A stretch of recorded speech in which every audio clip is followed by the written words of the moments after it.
Hello, wish you a good day, and I'm happy to be in this conversation about media, how it's changing, not just people within the media like journalists or marketers in a media organization, but also related professions like advertising, public relations, and the entire media related fraternity is changing, and therefore how media studies also ought to change.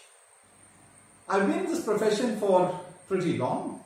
I won't say how many years, because in the modern age there's no great advantage in saying you've been in a particular industry for too long. In fact, it could be a disadvantage given concepts like ageism, technological redundancy, and digital immigration and things like that. So I'll just say I've been in the industry for quite long. What I'll do is I'll touch upon 10 different areas in which media is witnessing change, which should give us a broad perspective about how the industry is going forward in the coming years. First, the broken revenue model of traditional media. Traditionally, media has relied on two revenue models, one the advertising-led model and the other the subscription model. For those of you who are new to the profession, unlike most other products and services, media runs on a different revenue model in the sense that for most products you have a cost price and then you add a profit margin and you arrive at the selling price. In the case of media, every unit is normally priced at lower than the cost of production, which means for a newspaper, one unit could be priced at only 4 rupees, while its cost of production could be as high as 12, 16 or even 20 rupees. And the gap is made up by advertising revenue, and that's where the profit comes from. What has happened is advertisers have moved from traditional print media to radio and to television and now to digital, when they have all these options coming. And in the case of digital media, the cost of production has fallen so much that it's become a very cheap platform for the publisher or the content creator and offer those cheaper rates to advertisers. Moreover, advertisers have realized that their target groups have also moved to the digital media, and they are now pursuing more messages, and they're targeting their messages on digital media so that they can reach their customers and even individualize and personalize their messages. On the other hand, the subscription model was hardly popular at any time and not so popular even now. And in that model, the publisher has to rely on the subscriber's money to foot all expenses, which is extremely difficult. Secondly, the perceived drop in value of news and information. 100 or 200 years ago, news and information was seen as really valuable. For one, it was scarce, and also it was the preserve of the elite. But today, humanity is inundated with messages. In fact, the drop in perceived value of news and information could even be equated to the crashing price of petroleum and electricity during these coronavirus times. We read last month that the price of West Texas Intermediate petroleum prices had actually gone into negative territory because of a crash in demand. Similarly, in Europe, at least some power companies had to cut their rates to zero or even negative because they needed consumers to evacuate their power because they could not stop power production and the demand had fallen. Such has been the fall in the perceived value of news and information also during these times. In fact, many of us begin our days by deleting unwanted information. That's become a habit for many people around the world, to delete spam first or delete unwanted mails and messages first. Thirdly, there has been a change in focus. Just as societies change their focus over a significant period of time, media also changes focus. If you take India's case, for example, until 1947, just as society focused on that one aspect of independence, the media also was spending most of its time and effort focusing on that one subject. But post that major event, there naturally was a change of focus. There was a time when the president or the prime minister was always front page news, but that is not so anymore. In fact, in today's digital world, it's more of entertainment related news, celebrities and topics like that. The power elite are not assured of front pages anymore. So that change of focus has been a major trend in the media. 4, the negativity aspect. People often accuse the media of always seeing the negative side of things. I feel that actually is an unfair criticism of journalists, because journalists do not look at the negative side or the positive side.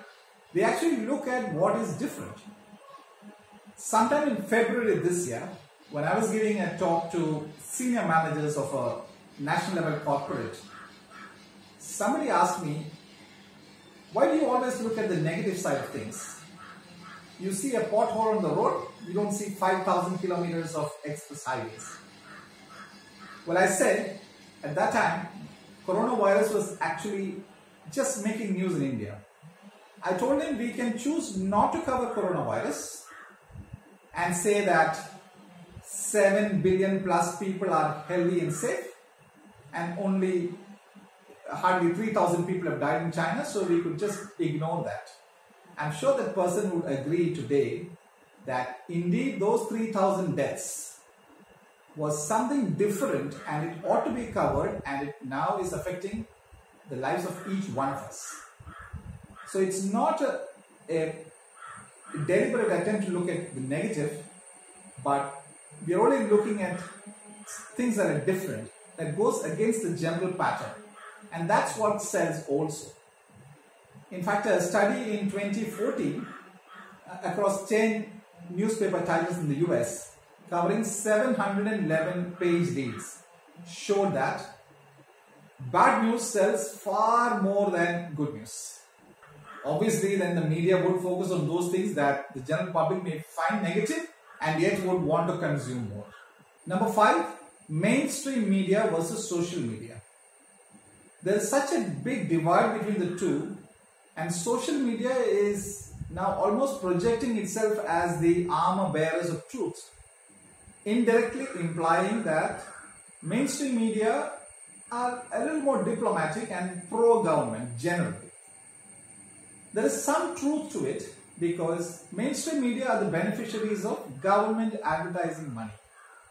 And when you take money from somebody, there is an indirect obligation, and it can come in the way of talking truth to power, which is one of the fundamentals of journalism. On the other side, social media has its own weaknesses, and the biggest of them is there's no vetting. At a time when your mobile phone gives you the ability to be a journalist and put out anything, and photoshopping can create news out of thin air, you can't have trust in what is being put out on social media. Number 6, the millennials. Just like they're shaking up the world in every other aspect, they are shaking up the media as well, both as information consumers and information producers. They are phone dependent, they like diversity of tastes, they are apparently self-centered. Very importantly, they trust the Wang Hongs more than conventional celebrities. And who are the Wang Hongs? That's a Chinese term for internet influencers. So you have these influencers on the net who the millennials trust. And so for those who sell any brand, they go through the influencers rather than the traditional way of going through a traditional media outlet, featuring regular models.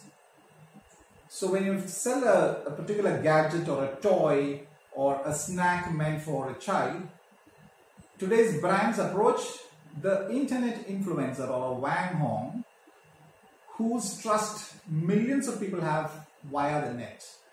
Number 7, a credibility issue. Traditionally, people have believed that media houses were neutral and played the role of an umpire. Not anymore. With more awareness about media and how they function, people have not had the same kind of trust and faith in media houses. Today, most people are aware that media houses are owned by private companies who have their own politics and they have their own agenda and their own business interests, and that media is in itself a business. So just as social media is accused of having a trust deficit because individuals on social media put out their own content not vetted by anybody else, traditional media houses are also criticized for a trust deficit because after all it is their agenda that plays out on their newspaper pages or on television screens. Number 8, the rise of the individual broadcaster. 100 years ago, if you wanted to be a media baron, you needed to be a millionaire as well, because to start with you needed a printing press requiring significant investment.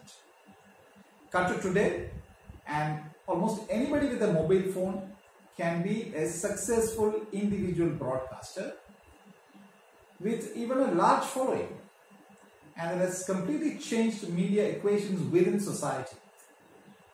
However, some of the fundamentals have stayed the same. It's like whether you're cooking with a copper bottom vessel or with a vessel with a Teflon coating, you still won't be able to cook up a delicacy if you do not know the basics of cooking. So the fundamentals of journalism remain the same.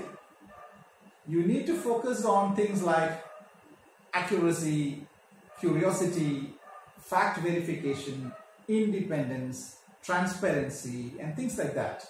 And only then can you be successful, just as in the olden times. Number 9, trend spotting. I believe that one of the fundamental abilities of a good journalist is to spot trends well in advance. In fact, it's a very interesting question to ask what a journalist does. Unlike many other professions where the name of the profession itself is self-explanatory, like teachers teach or painters paint, or doctors treat the sick, or soldiers engage in battle, or athletes run, if you ask what a journalist does, what they do is they sit by and observe society and spot trends early. In fact, that's one of the better perks of this job, and journalists are paid for that, for looking at others and making comments. Isn't that interesting? And number 10, invent and startup. Traditionally, journalism schools have been preparing students to take up jobs in print, radio, or television. But with the digital era having arrived, students of today ought to be looking at their own inventive startups, like a Drudge report put up by Matt Drudge with one catchy headline which says, "The United States of Infection," and a strapline asking, "Trump asks whether the death toll is inflated," or whether hospitals are being incentivized for inflating the death rate. Or you can have somebody asking, "There's a vaccine in the pipeline for coronavirus, but is there a vaccine for youth despair?" There are a lot of developments happening across the media spectrum. For example, data journalism, data graphics are growing really big. There are also a lot of consumers for arresting audio visuals. But what journalism students and practitioners must remember is that there are no substitutes for things like thoroughness in our work, credibility, accuracy, fact-checking, and those things. They always remain the same. Also, there's a great need to package whatever information we deliver, because that is what helps us to stand apart from the flood of information that's inundating everybody's message boxes and trying to catch everybody's eyeballs. So that packaging is like what branding does to marketing products. When I quit the Economic Times, I brought this as my resignation letter, written in a book format. So in a world in which news consumers and information consumers seem to be neck deep in a sea of data, let's try to be different, let's try to stand apart, and let's try to make sense. It was interesting conversing with you. Thank you very much.